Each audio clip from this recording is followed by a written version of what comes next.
Minash-Shaytanir-Rajeem, Bismillahir-Rahmanir-Rahim, Assalamualaikum and a very warm welcome to World This Morning. I'm your host Hajra Sati and joining me is my wonderful co-host who happens to be Fahim Bangesh.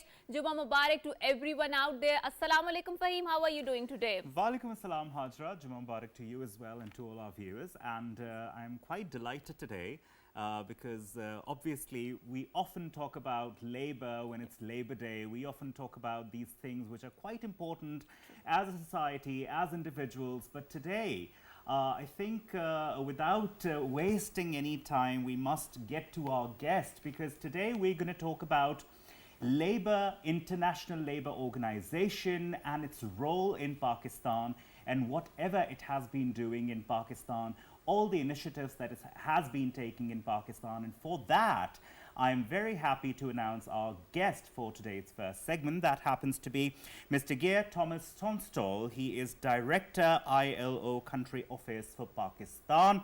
Mr. Tunstall, Assalamu alaikum and welcome to PTV World. Alaikum assalam, Juma Mubarak and good morning. Thank you for having me. And thank you so Juma much for Mubarak greeting to you us in too. our local language, and that's quite a delight to hear. So let's start our conversation and get started. So ILO has been very active, particularly in highlighting the ill practices when it comes to the ill labor practices, I would say. And it has been quite vocal about talking about the forced labor, bonded labor, and we've seen that the modern form of the slavery is still existing, right? So what are some of the initiatives on which the ILO is working as of now in Pakistan? Well, thank you. The International Labour Organization is in fact one of the oldest organizations in the United Nations system. It was created way back in 1919 and Pakistan became a member of the ILO in 1947 and we've had a country office here since 1970. Part of our mandate is to promote decent work, which we define as work carried out in conditions of freedom, equity, security and human dignity. And some of the instances you mentioned around child labour, around bonded labour, very much run against the definition of decent work. So it is part and parcel of our mandate to eradicate, support the government, support employers and workers, our members, to eradicate these unacceptable forms of work. Right, and I'm really sorry that I have to interject here, but we are going on a short break and after we come back, we will have this conversation again.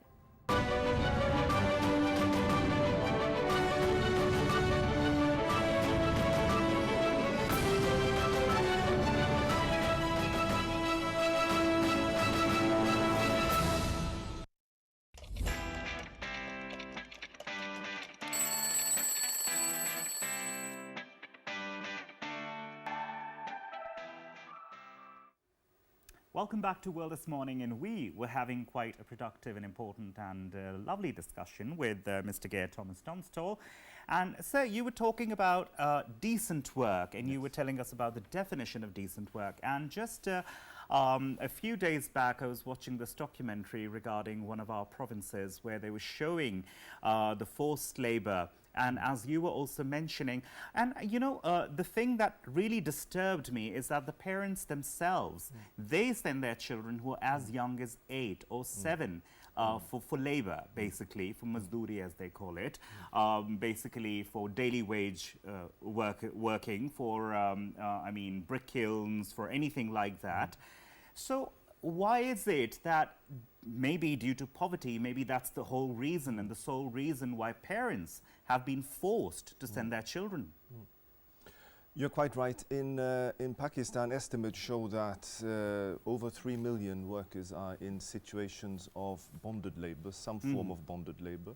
And statistics also show that depending on the province, upwards to 10 to 12% of children are involved in some form of labor. And this, of course, is unacceptable. And Pakistan has ratified ILO's conventions on child labor and bonded labor. So the instruments are certainly in place for us to work closely with the government and partners to champion the eradication of these forms of work. Of course, you're right. No parent willingly wants to send their children into a situation of labor. it is driven by circumstances that are desperate. It's driven by poverty, and it's driven by lack of options.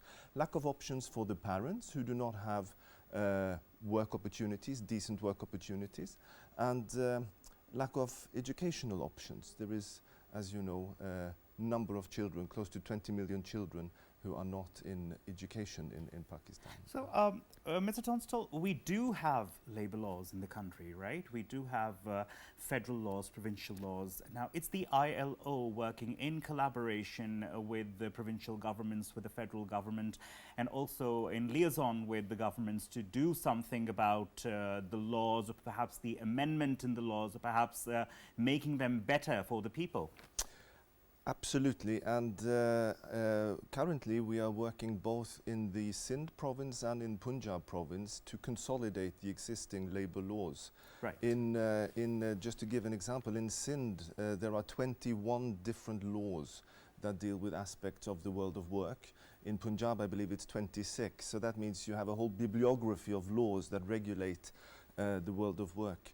What we have supported the provincial governments in doing, and in consultation with our employer and worker members, is to consolidate all these laws into one unified labour code, updating it, revising it and modernising it in order to bring it up to the reality of the world of work in 2024. So that's been a very good collaboration with the provincial governments and with employers and workers' organizations, and we are currently at the stage of finalizing the consolidated code so that it can be taken to provincial parliament. That will make it easier to find the legal provisions that prohibit unacceptable forms of work, and that make it easier to promote decent work and take minimum wage, for example, which is an incredibly important instrument in securing a living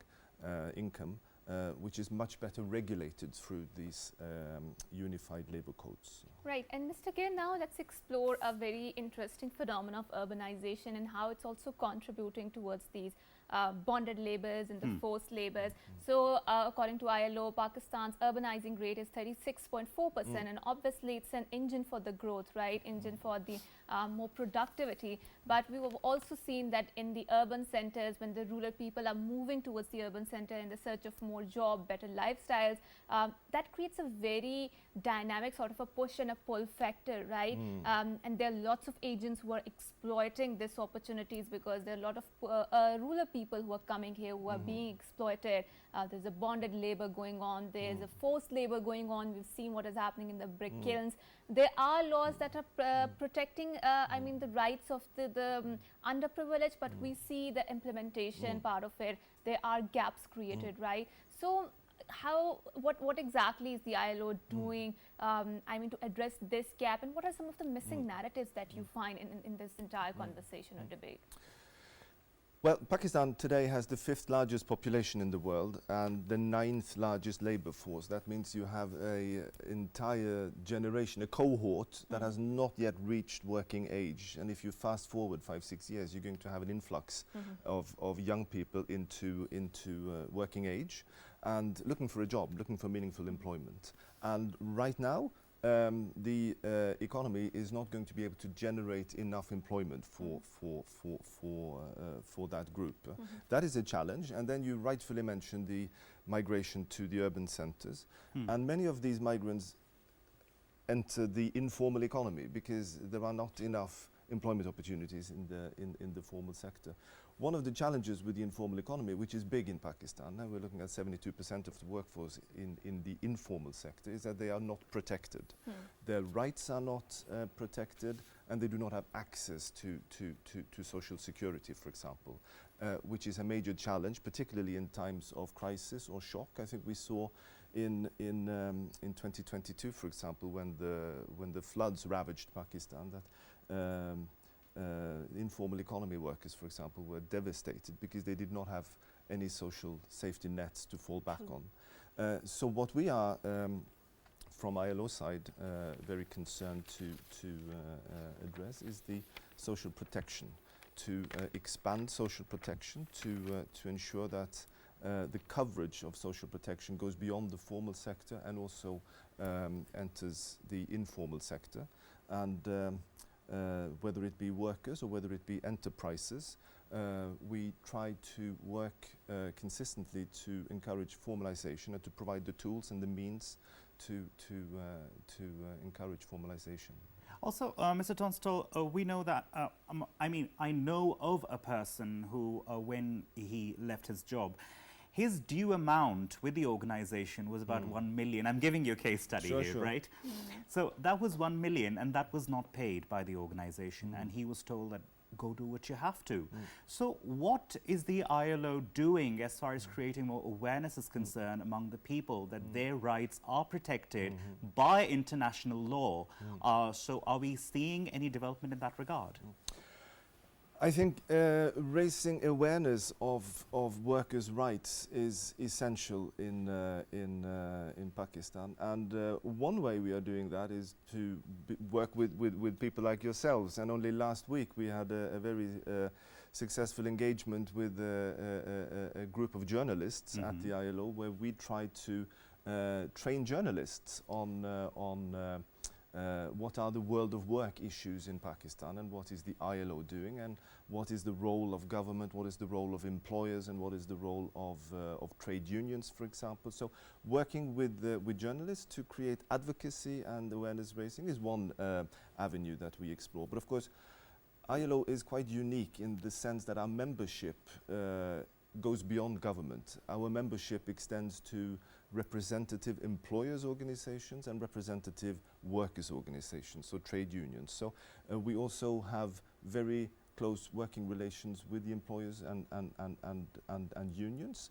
to reach out to their membership, so that the workers' rights issues trickle down to the individual unions and to the members of the employers. So that is a part of our tripartite setup, as we call it: government, employers and workers. Right, and I think we also need to explore one of the very important flank on which ILO is working, which is the human trafficking, right? Or curbing the menace of human trafficking, and it's not particularly Pakistan's problem, it's a global problem. And we see that the countries of the Asian countries, or particularly the South Asian region, is a very fertile breeding ground for the human trafficking. Yes. And there are agents who are working, who are extorting so much money, I would say, from these poor individuals in search of better lifestyle, in search of better job opportunities.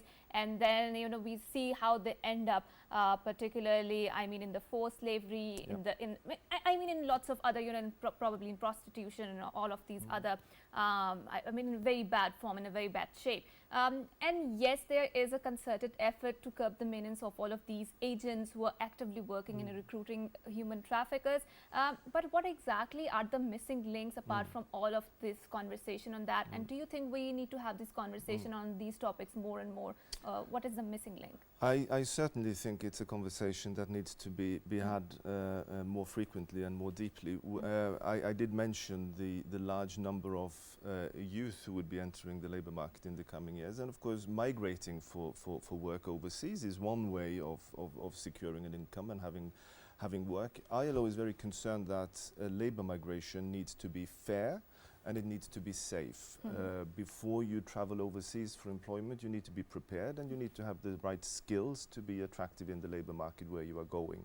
Whilst you are overseas, you need to be protected from exploitation. As you know, there have been many cases where overseas workers have faced abusive conditions. And when you return back to Pakistan, there has to be something for you here as well, and your skills have to be recognized and so forth. So we are very concerned to ensure fair and safe labour migration, precisely to avoid situations. There's a fine line between, you know, labour migration sometimes and trafficking. Unless you provide fair, safe opportunities, Right. you run the risk. So that is something we are trying to work to address. Also, remember, migrant workers are essential for Pakistan's economy because of remittances, and it is crucial that that continues. And it is crucial that the workers who go overseas are skilled, because we know a skilled worker remits 3 times as much as an unskilled worker. So Yes. fair, safe, skilled labour migration is a conversation that we certainly need to have. Right, and I think when we talk about human trafficking, when we talk about the bonded labor, we also need to have the conversation on these modern form of the slavery that is still existent in this world. And how can we curb this menace of modern form of the slavery? Yes, you've highlighted the role or the nexus, very dangerous nexus of the poverty, which is a compelling force that forces anyone to, to work. And then we see particularly this practice is very common within the third world countries of the South Asian region, is that they send their children who are very young. I mean, the children should be in their schools, they should be studying there, but we see there are, I mean, in some sort of apprenticeship program, and we call it, chota in a workshop or doing this, all of that, right? So, and that requires a huge, I would say, apart from the poverty, a behavioral change, which is a very difficult thing to change. I mean, asking someone to unchange all of those generational patterns Yes. that they've To add to inherited. that, Hajra, it's sad that it's become a norm. Yes, It's become yes, so yes. normal for the people living here.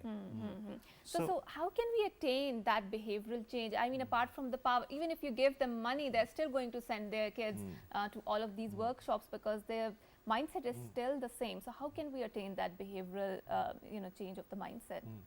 Well, I think that is through education, that is through awareness raising, and that is through offering alternatives to the parents in some cases, or to the employers in other cases.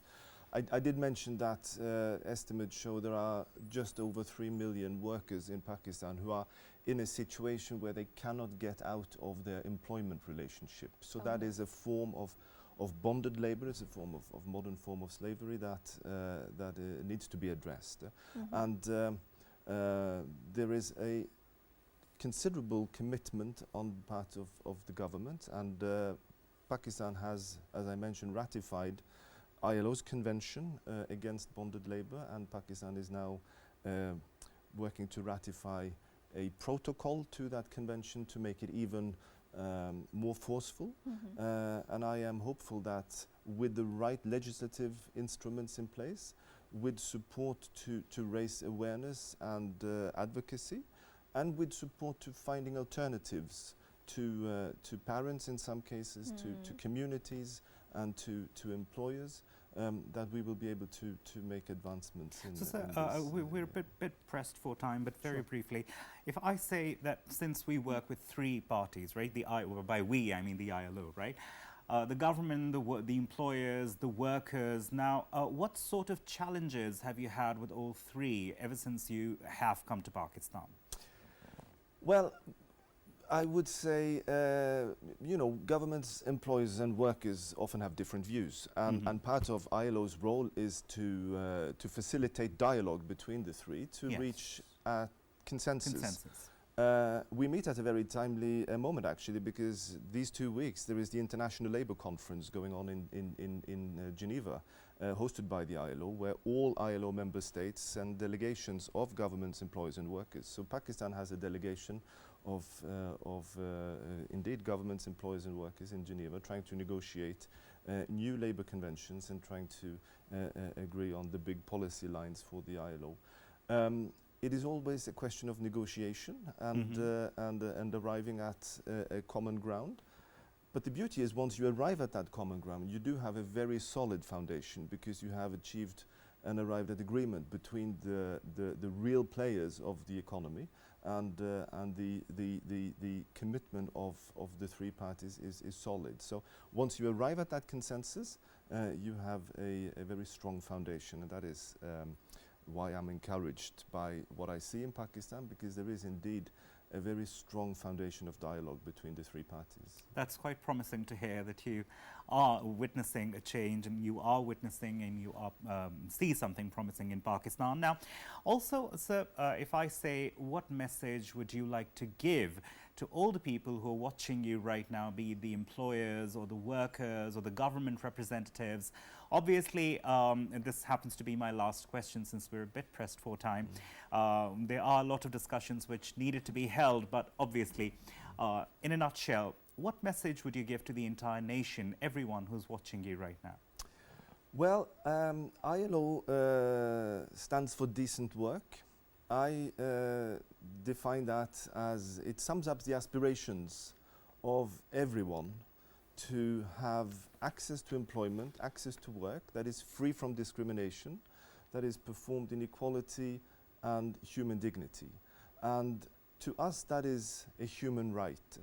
And Yes. we, as ILO, remain committed to working in Pakistan with our partners to make decent work a reality in the country. And I'm encouraged by what I've seen in the year and a half since I arrived.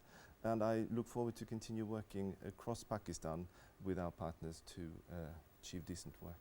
Right. We hope Thank that you. too. Thank you Inshallah. so much for saying that, and I think we had a wonderful cross-pollination of the ideas and the conversations, and the concepts of the poverty and the concept of, and we also explored the intricate concept of poverty, of urbanization, and how it is extremely embedded in the concept of the modern form of the slavery, and how the forced trafficking, the human trafficking is still going on. Thank you so much, sir, for coming to our show. For having us. And just on the brighter note, I love your dressing. Thank you very much. It's very comfortable. Yeah, yeah. And with that, we are going on a short break, and after we come back, we have an interesting discussion. So don't go anywhere. Thank you so much. Thank you so much.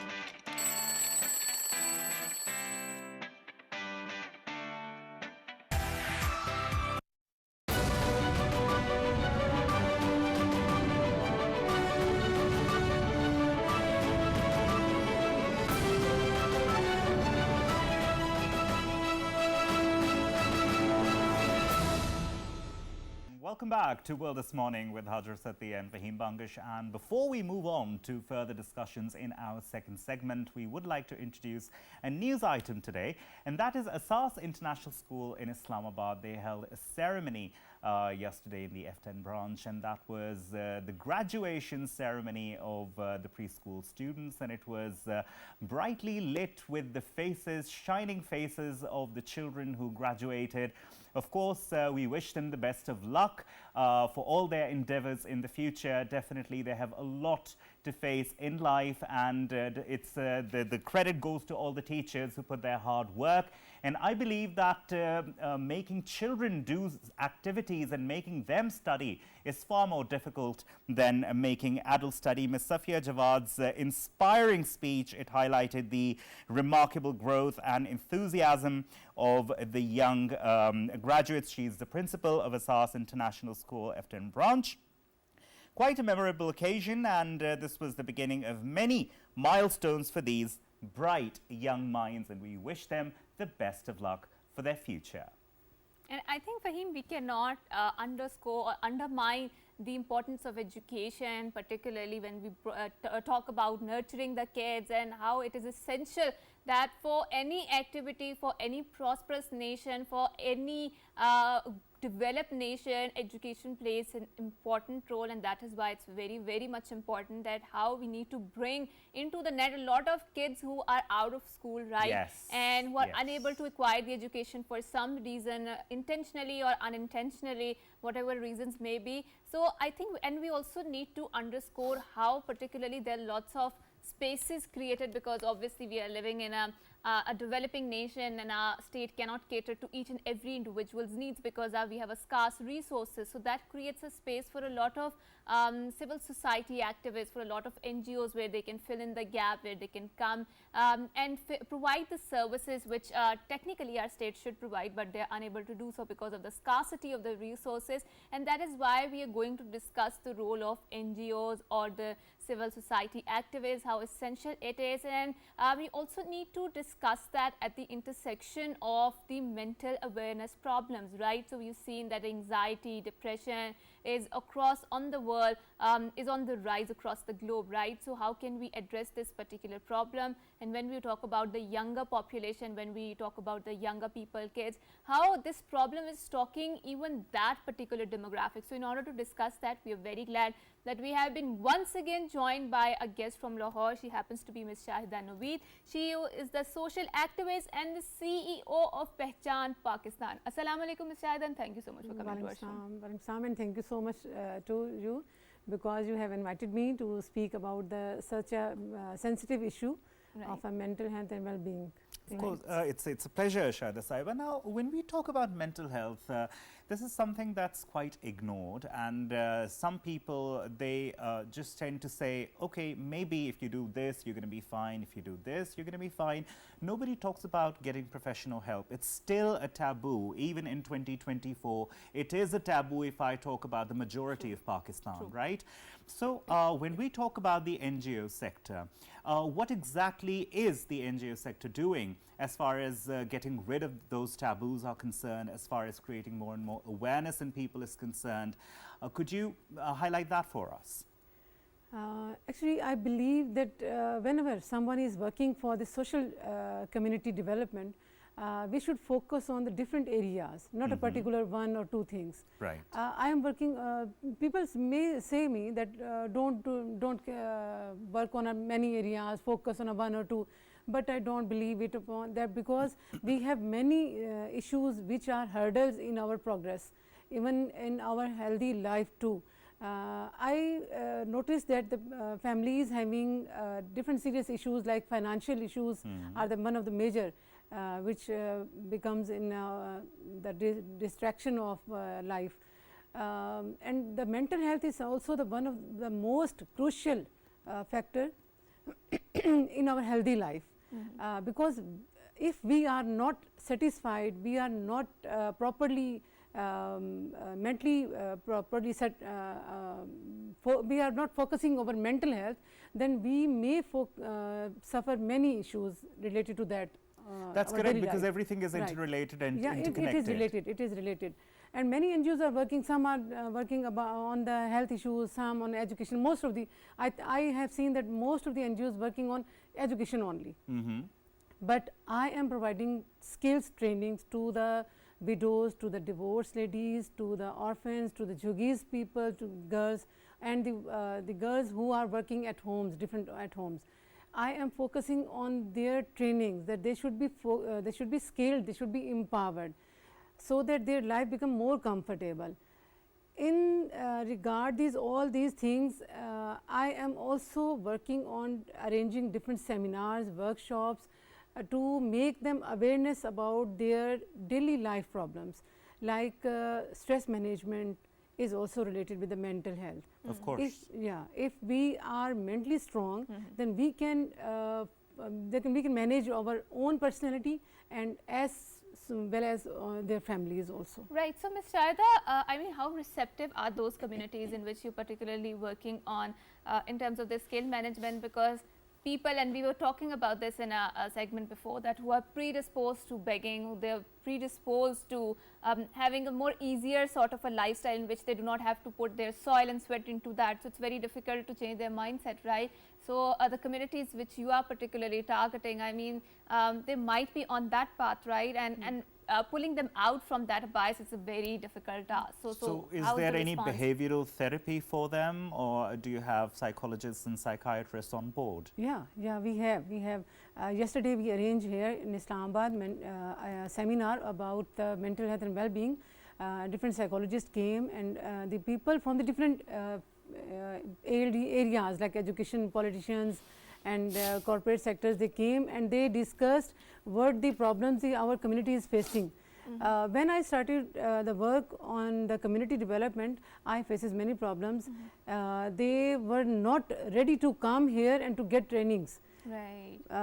They are happy in their life, but I think to getting them in to get the trainings is a very hard to carry on that, and to give them awareness that please come here. We are doing work for your own development, but I think it's a main area we should work about it, that how we can give them a healthy life Right. also. Right, right. And I think that's very important, that's very crucial when we talk about the mental awareness. Yeah. But Ms. Shaida, we've seen there are lots of conversation nowadays going on. There are people who are talking about the anxiety, and you talked about the stress management, and these were the things. I mean, stress can be a healthy factor, stress can be a very non-productive force depending upon how you manage that, right? And I think every person goes through stress in their own lifespan, and how they manage it is something that depends upon their mental efficiency particularly, But right? Hajra, then again, stress has always been there, but in this era, the level of stress that people are facing, that's something that has not been there ever in the history of mankind. Yeah, especially after COVID. Especially after COVID, Yeah. exactly. It's a very important and very need of the time that we should work on it. Right, and Ms. Shaida, can we also talk about the conference that you mentioned? So what were the talking points of that, and what are some of your future initiatives that you want to start or work on, or already working on, that you want to materialize? We are going to sign MOU with the transgenders too, and we will work That's together for what we can do for their betterment. And as soon for the mental health, I also request to the government that please appoint at least one psychologist in every institute, because if we are facing daily life problems mentally, then we can follow up with the psychologists. If we are facing diseases related to our physical health, then we should consult to the psychologist too, so that our mental health is also be enough to face the many problems which are facing. Because what we see is then, especially the youngsters, when they feel stressed, when they feel anxious or depressed, they tend to speak to their loved ones or their friends. They would never be able to give a proper professional guideline as to what to do. Yeah, yeah. Even nowadays, we have noticed that the children are busy with the social media. Yeah. So they And don't. that's a major cause for the mental illness. And they don't discuss with the parents. And it's very important to, we should communicate with them, we should negotiate with them, we should connect with them, community. So it is very important to work on the psychological issues of the kids. Right, and Ms. Shaida, now also let's bring back to the conversation to the point where you talked about that how you are imparting the skills on the women, particularly underprivileged women.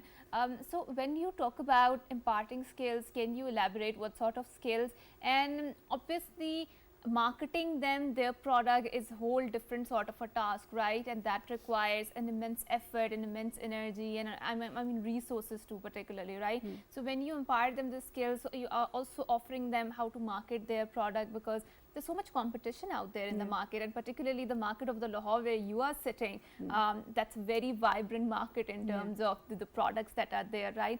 So how do you make sure that they're able to compete in that very vibrant market? I think Allah knows our niyat, Right, wish, right. our dedication and commitment. And I am very committed to my activities, that what I am doing. I am truly want to work for the development, and truly to change the mind of the people actually. Right. I have noticed that the people are doing. I was also connected with some other people, but I found some gaps. What people sometimes just show off. True. But I want to do work really. I want to change the community. For the welfare of the people, For the betterment of the people.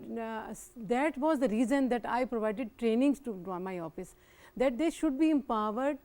If I can train 100 girls, it means I will develop 100 nations.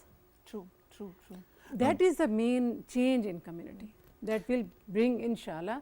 And I am also, even I am new in this field, but I have make my name, I have created my image, not only in Lahore, but also in Islamabad, in Australia, UK, Singapore, in different countries. I have created my image. I visited Australia, and I contributed in many fields, and I connected with the many people there.